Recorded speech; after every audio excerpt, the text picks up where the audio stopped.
Je venais de retirer mes talons et de m'enfoncer dans le canapé quand la sonnette a explosé 19h, un vendredi. Je suis Chloé Dubois, et ce matin-là, j'avais relu le courriel de promotion pour la 10e fois. Directrice marketing. 260 000 € par an. Enfin, un peu de paix. Boum, boum, boum. La porte a tremblé. À travers le Judas, mon frère paresseux martelant la porte comme si l'endroit lui appartenait, maman roucoulant, Chloé, ma chérie, laisse-nous entrer, et papa fixant ses chaussures. Mon frère a grondé, la belle vie en solo, hein? File le fric. Je connaissais ce scénario. J'avais toujours l'ancienne injonction d'éloignement, juste au cas où. Silencieuse, j'ai glissé l'enveloppe jaune de mon sac et j'ai entrouvert la porte. Leurs yeux se sont fixés sur le tampon du tribunal à l'intérieur.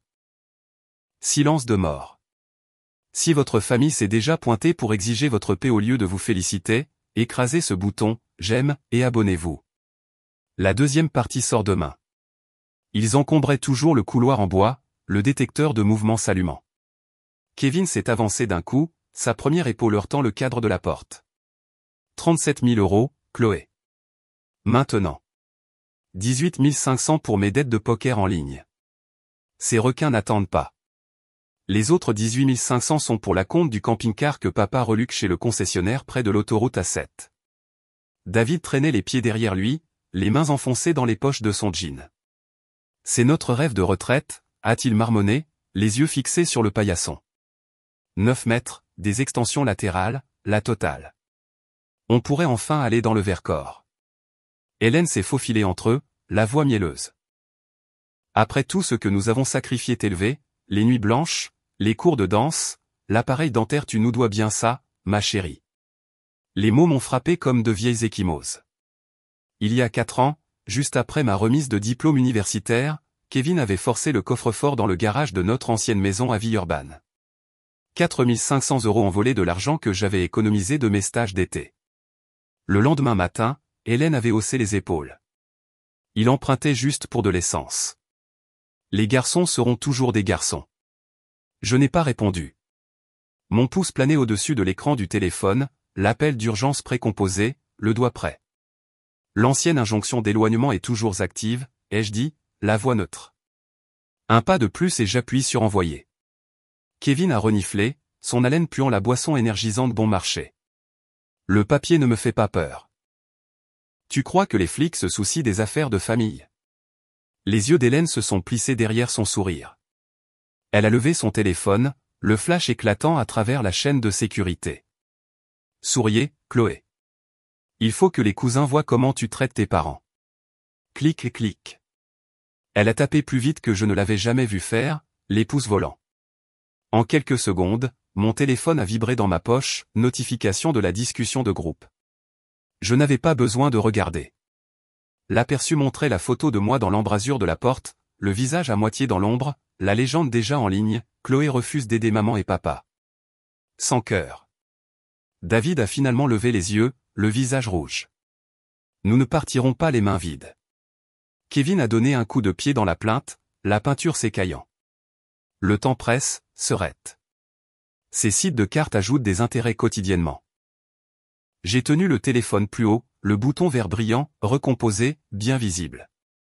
Partez, ou expliquez à la police de Lyon pourquoi vous violez une ordonnance du tribunal. Hélène a rangé son téléphone, son sourire disparu. Tu le regretteras. Elle a tourné les talons, ses chaussures claquant sur l'allée commune. David la suivait comme une ombre. Kevin est resté le plus longtemps, les jointures blanches sur la rampe. Ce n'est pas fini. Le détecteur de mouvement s'est éteint. L'obscurité les a avalés. Le vieux monsieur Bernard du numéro 3 a passé la tête, ses cheveux argentés en bataille. Tout va bien par ici, Chloé? On aurait dit un sacré raffut. J'ai forcé un hochement de tête. Juste des histoires de famille. Merci de vérifier. Il a disparu à l'intérieur. J'ai fait glisser le pen dormant, la chaîne cliquetant en se mettant en place. Appuyé contre la porte, j'ai écouté leurs pas s'éloigner vers le parking, un rythme inégal à 3 temps, le pas lourd de Kevin, les claquements secs d'Hélène et le traînement réticent de David.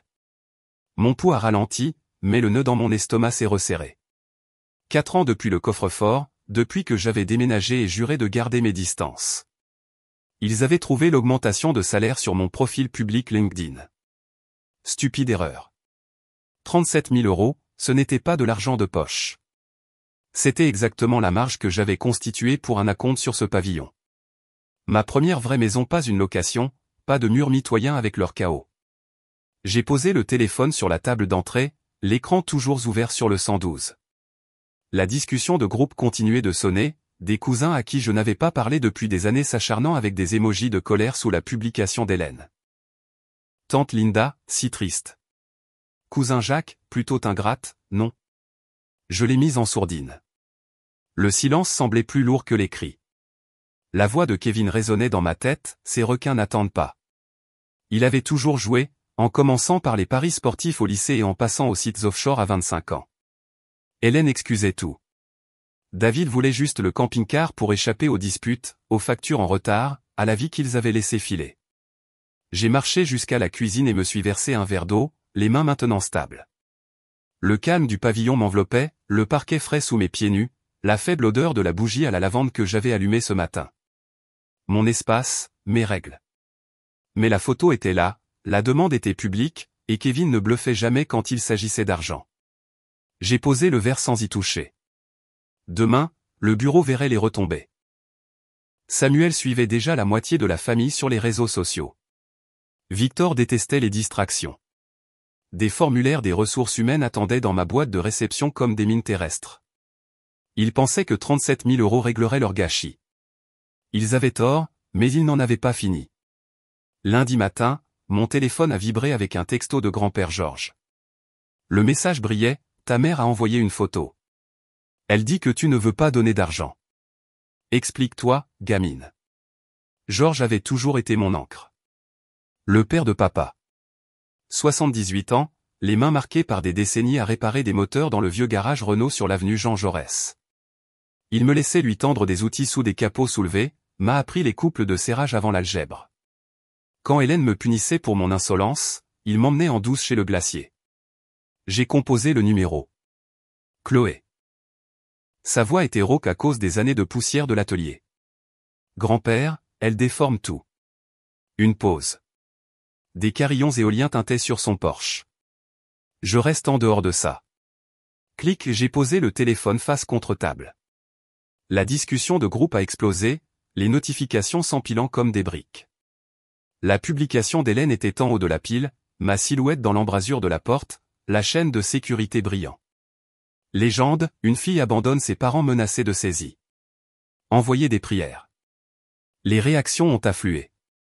La cousine Mia a mis un emoji en pleurs. Oncle Raymond, les liens du sang sont plus importants que les primes.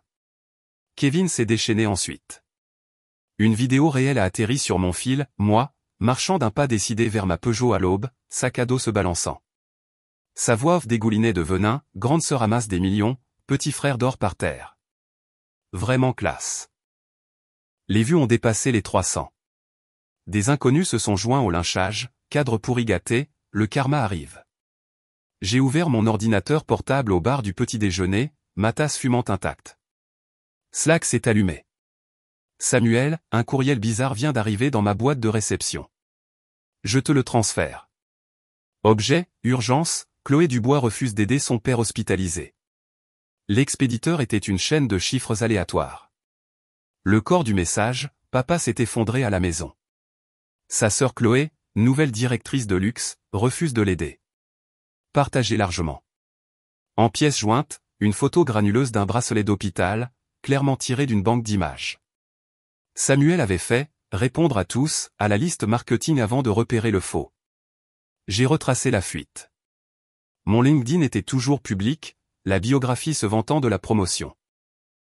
Kevin avait fait une capture d'écran de la page de l'équipe de l'entreprise et avait récupéré toutes les adresses de domaine. Classique. L'invitation de Victor est arrivée à 13h12. Pas d'ordre du jour. La vidéo réelle a dépassé les 2000 vues. Une ancienne collègue de mon stage m'a envoyé un message, cette vidéo, c'est vrai? Appelle-moi. J'ai ignoré. Hélène a redoublé d'efforts dans la discussion avec des émojis de main en prière, puis un lien GoFundMe intitulé « Sauver la maison des Dubois ». Objectif, 55 000 €. Georges a de nouveau texté, ton père dit que la banque appelle. Des notes. Rien de plus. À l'heure du déjeuner, les commentaires de la vidéo réelle sont devenus brutaux. Des comptes anonymes, sorcières d'entreprise, j'espère que sa prime l'étouffera. Samuel a appelé. J'ai mis le courriel en quarantaine, mais le fil est devenu viral en interne. L'assistante de Victor l'a signalé pour examen par les ressources humaines. Je lui ai dit de mettre Claire du service juridique dans la boucle, ai-je dit. J'ai raccroché et j'ai ouvert la discussion une dernière fois. Hélène avait épinglé sa publication et un sondage. Chloé devrait-elle soutenir ses parents? 82% oui. J'ai cliqué sur « Bloquer la discussion ». Le silence s'est abattu, mais les dégâts se propageaient. Les vidéos réelles tournaient en boucle, et la neutralité de Georges était la plus blessante. 2 jours plus tard, une épaisse enveloppe se trouvait sur le paillasson. Je l'ai poussée du bout du pied. Manille, sans adresse de retour, cachée de la poste de Lyon. À l'intérieur, une assignation en justice de David et Hélène Dubois. Réclamation, 55 000 € pour « soutien familial continu », plus les intérêts. En pièces jointes, 3 faux reçus des paiements de frais de scolarité de l'Université Lumière Lyon 2. Mon nom était tapé en Comic Sans, les dates correspondant au semestre que j'avais financé avec des bourses et des petits boulots de barista. J'ai photographié chaque page sous la lumière de la cuisine et j'ai envoyé le fichier compressé à Claire. Objet, ils ont déposé une plainte. Sa réponse est revenue instantanément, c'était prévisible. La phase de communication des pièces commence maintenant. Ne réponds pas directement. Le sommeil était léger. À 6h12, la caméra de la sonnette a vibré avec une alerte de mouvement. J'ai vérifié l'application. Porsche vide. J'ai déverrouillé la porte. De la peinture rouge en aérosol dégoulinait sur le panneau avant, PAYE ou crève en lettres capitales irrégulières. La moustiquaire de la porte était lacérée, le grillage s'enroulant comme un ruban. Un post-it était collé sur la poignée, Mewan vietnamien pour « tu le regretteras », la petite touche mesquine d'Hélène issue de son cercle de commérage de son salon de manucure. Je suis rentré à l'intérieur, le pouce stable mais fort. J'ai pris plus de photos et les ai téléchargées dans un dossier cloud intitulé « Preuve ». À 8h, Monsieur Hervé, le gérant du pavillon qui m'avait fait visiter pour le bail 18 mois plus tôt, a frappé, chauve, un presse-papier à la main. Il a inspecté les dégâts. Chloé, cela viole le règlement de la copropriété, article 14b. 30 jours pour réparer, ou le conseil syndical votera le non-renouvellement. Il m'a tendu l'avis de violation, tamponné en rouge. J'ai hoché la tête. Compris. Le rapport de police est déposé. La sécurité l'a déjà signalé. Il a jeté un coup d'œil au graffiti. La police est en route pour les empreintes digitales. Claire a appelé pendant que je préparais du café. Ils te mettent la pression pour que tu règles ça à l'amiable. Le B. a abat des tactiques d'intimidation. Classique avant la médiation. Je me suis versé une tasse, la vapeur embuant mes lunettes. Les reçus sont risibles. Mes relevés de notes officielles montrent 0 contribution parentale. Parfait. Nous contre-attaquerons avec les relevés bancaires. Une pause. Déplace tout ce qui est sensible hors de chez toi. Coffre-fort à la banque, aujourd'hui. Je suis allé en voiture à la BNP Paribas après le travail. Le coffre-fort sentait le métal poli. Boîte 217. Mon nom était gravé sur la plaque de laiton. J'y ai glissé les relevés de frais de scolarité originaux, les lettres de bourse et l'ancien rapport de police du cambriolage du coffre-fort de la police de Villeurbanne. Je l'ai verrouillé, la clé sur mon porte-clés. De retour à la maison, j'ai frotté la peinture avec un décapant industriel du magasin de bricolage. Le rouge a viré au rose, puis à des traînées grises. La porte moustiquaire avait besoin d'un remplacement complet, j'en ai commandé une en ligne pour une livraison demain. Le texto de groupe de la copropriété a vibré. Mise à jour sur le vandalisme, les caméras ont filmé une silhouette encapuchonnée à 5h47. Pas de plaque d'immatriculation. Des voisins ont offert de la peinture, des outils et des plats cuisinés. J'ai accepté la peinture et refusé le reste. Claire a transféré la liste des pièces des plaignants, la brochure du camping-car de David entourée en rouge, les entrées du journal de « détresse émotionnelle » d'Hélène, et Kevin listé comme témoin malgré l'injonction d'éloignement. J'ai imprimé, surligné et annoté. Les 55 000 € correspondaient à l'objectif de leur GoFundMe, la coïncidence était effacée. Un agent de police est passé au crépuscule, a pris des dépositions et a relevé les empreintes sur le post-it. Les empreintes sont floues, mais nous allons analyser ce que nous pouvons. La nuit est tombée. J'ai installé un projecteur Ring, déclenché par le mouvement. Je l'ai testé. Un faisceau blanc et dur a balayé la pelouse. Le dernier texto de Claire, audience prévue dans 3 semaines. Reste vigilante. J'ai verrouillé le nouveau pen dormant, la chaîne bien serrée. Le pavillon sentait la peinture fraîche et le solvant. Mon espace, assiégé, mais toujours le mien. Une semaine plus tard, Claire a appelé pendant ma pause déjeuner. Dépôt d'urgence, a-t-elle dit, sa voix sèche au haut-parleur. Hélène a déposé une requête pour une détermination d'incapacité, affirmant que tu es mentalement inapte. Elle exige une évaluation psychologique. Le juge l'a accordé ex parte. Demain, 8 h, au cabinet du docteur Leroux, en centre-ville. J'ai poussé ma salade sur le côté. Sur quel motif? L'affidavit mentionne des dépenses somptueuses, l'isolement, la paranoïa. Une prise de contrôle classique. Le lendemain matin, je suis entré dans la suite stérile, mur beige, impressions abstraites.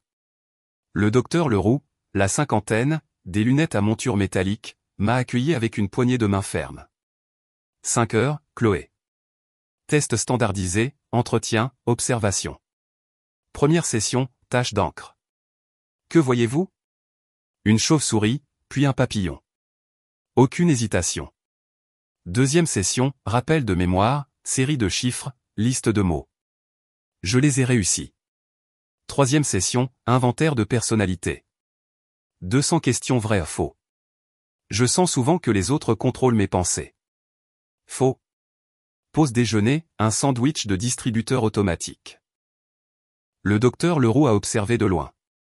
Quatrième session, entretien clinique. Relation familiale?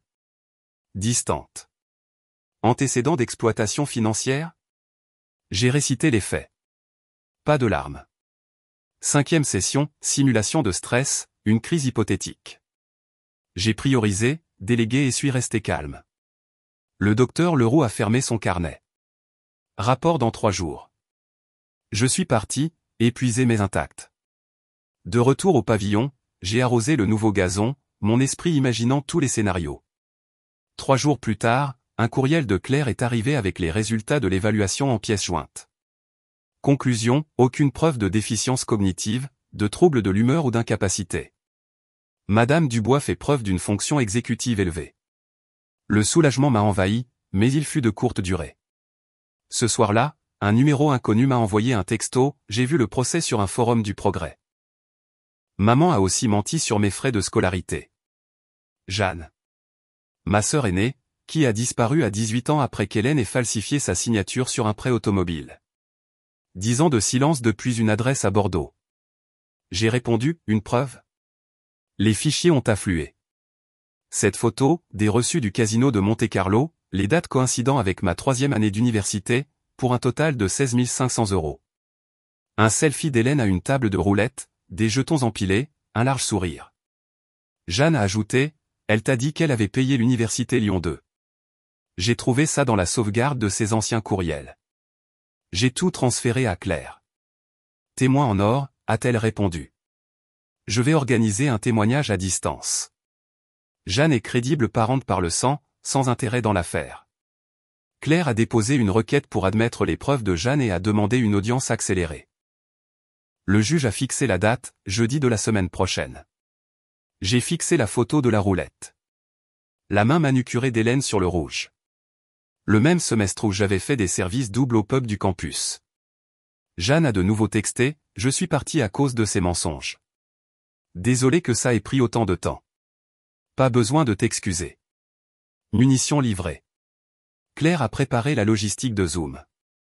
Jeanne serait assermentée à distance depuis Bordeaux. Le rapport du docteur Leroux était joint en tant que pièce A. L'accusation d'incapacité s'effondrait sur le papier. Le tribunal l'enterrait. Jeudi, la semaine suivante. Une petite salle d'audience de Lyon. La pièce sentait le produit à polir au citron et le vieux papier. Des tubes fluorescents bourdonnaient au-dessus. Les 12 sièges des spectateurs étaient vides, à l'exception de Claire et moi sur le banc de la défense. Hélène occupait la table des plaignants dans un cardigan gris ardoise, des perles serrées à son cou. David était voûté à côté d'elle, manches de flanelle retroussées, les yeux fixés sur le grain du bois. Le juge Hébert est entré d'un pas décidé, sa robe flottant, la soixantaine, une barbe poivre et sel taillée au cordeau. Affaire Dubois, incapacité. Le témoin à distance est-il prêt? Le technicien du tribunal a tapé sur son clavier. Un écran mural a pris vie. Jeanne était centrée dans le cadre, les étagères de son appartement de Bordeaux derrière elle. Jeanne Dubois, dûment assermentée. Claire a cliqué sur la télécommande du projecteur. La pièce a rempli l'écran, cette reçue du casino de Monte-Carlo. Date en gras. Madame Dubois, veuillez nous expliquer ses dépenses. La voix de Jeanne était stable. Ma mère a dit à Chloé qu'elle avait payé ses frais de scolarité de 3e année. Ces totaux, 16 500 € exactement, ont été dépensés aux tables de roulette pendant les 2 mêmes semaines. Des jetons, pas des manuels scolaires. Les doigts d'Hélène trituraient l'ourlet de son cardigan. Les épaules de David se sont courbées vers l'intérieur. Claire a fait défiler les diapositives. Mes relevés bancaires de la Société Générale, des surlignages verts sur chaque virement. La défendresse a autofinancé 100% de ses frais à l'Université Lyon 2. 0 contribution parentale. Le juge Hébert a ajusté ses lunettes, les pages bruissant. Madame Dubois, votre déclaration sous serment affirme des paiements directs des frais de scolarité. Expliquez la divergence. Hélène s'est levée, la voix brisée. C'était censé être une contribution familiale. Plus tard. Ses mots s'en mêlaient. David lui a donné un coup de coude. Elle l'a repoussé. Claire a insisté. Les plaignants ont soumis 3 faux reçus. Police de caractère comique sans. Aucun sceau officiel. Nous demandons le rejet de la plainte et des sanctions pour procédure abusive. L'avocat de la partie adverse s'est levé, la cravate de travers. Votre honneur, la détresse émotionnelle. Hébert a levé une paume. La détresse ne fabrique pas de documents. Le marteau a claqué. Requête rejetée. Il a signé l'ordonnance. La défenderesse se voit accorder des frais d'avocat de 18 500 €, payables dans les 30 jours. Une nouvelle ordonnance de non-contact est émise, David et Hélène Dubois ont l'interdiction de s'approcher à moins de 150 mètres de Chloé Dubois pendant 5 ans. La police signifiera l'ordonnance. Le hoquet d'Hélène a fendu le silence. La tête de David est tombée dans ses mains. L'huissier a entonné « la cour ». Claire a rassemblé ses dossiers. J'ai serré les copies certifiées, l'encre encore fraîche. Dans le couloir, Kevin traînait près du distributeur automatique, un sweat à capuche ombrageant son visage. 2 agents l'ont intercepté avant qu'il n'atteigne la porte. Violation d'une injonction d'éloignement, monsieur. Les mains où nous pouvons les voir. Kevin a protesté, le volume montant. C'est ma sœur. Un agent a pris sa radio. L'autre l'a dirigé vers la cage d'escalier de secours. Son regard furieux a traversé la vitre, puis il a disparu dans les escaliers. La lumière du soleil frappait la pelouse du palais de justice, des platanes laissant tomber des feuilles d'or en lente spirale. Claire a fermé sa mallette d'un claquement sec. Tu t'es défendu toi-même à la fin. J'ai respiré profondément, mes poumons enfin détendus. Victoire, tamponnée, scellée et livrée. 8 mois plus tard, j'ai tourné l'embout du tuyau d'arrosage dans mon nouveau jardin. L'eau formait un arc au-dessus du jeune pommier que j'avais planté au printemps, ses racines s'agrippant maintenant à la terre du Lyonnais. Le pavillon derrière moi brillait d'une peinture fraîche. Pas de traînées rouges, pas de moustiquaires lacérés. Ma promotion au poste de vice-présidente a eu lieu le trimestre dernier. 295 000 € de salaire de base, à la tête du comité d'innovation numérique. Les vues de la salle de conseil ont remplacé les chuchotements de l'office. Kevin a complètement disparu de Lyon. La dernière fois qu'on l'a vu, c'était sur la publication Facebook d'un cousin le taguant à Monaco, squattant des canapés avec des copains de poker. Pas d'adresse de suivi, pas d'appel. David et Hélène ont liquidé le camping-car sur un parking de Vienne, le 9 mètres parti pour la moitié de sa valeur de revente pour couvrir les 18 500 € de sanctions. Ils se sont installés à l'hôtel Formule 1 près de l'avenue Berthelot, où le panneau néon, tarif à la semaine, et, libre, clignote en permanence. Une enveloppe ordinaire est arrivée mi-juillet. L'écriture tremblante de Georges sur le devant. À l'intérieur, une seule feuille à l'encre de stylo plume. Petite fille, je ne saisis pas tous les détails, mais je suis sûr que tu as bien agi. Reste forte. Georges. Pas de post-scriptum. Pas besoin de réponse. Il est resté silencieux depuis. Jeanne envoie une carte de Noël chaque mois de décembre. Cachet de la poste de Bordeaux, un simple verre de Hallmark. Sa signature seulement. Pas de numéro de téléphone, pas de nouvelles. Je la colle sur le réfrigérateur à côté des ordres du jour du comité. Le coucher de soleil peignait le mur en crépi d'or, le jet du tuyau d'arrosage captant la lumière en de minuscules arcs-en-ciel. J'ai enroulé le tuyau vert, les mains striées de terre, satisfaite. Le comité a lancé notre première application le mois dernier, 1 million de téléchargements, une hausse de l'action. Victor a porté un toast lors du séminaire, la vision de Chloé. Pas de discussion de groupe familial. Pas de coup à la porte surprise, pas de demande. Je contrôle le récit maintenant. Des racines choisies, une croissance délibérée. Le pommier portera des fruits aux saisons que je déciderai.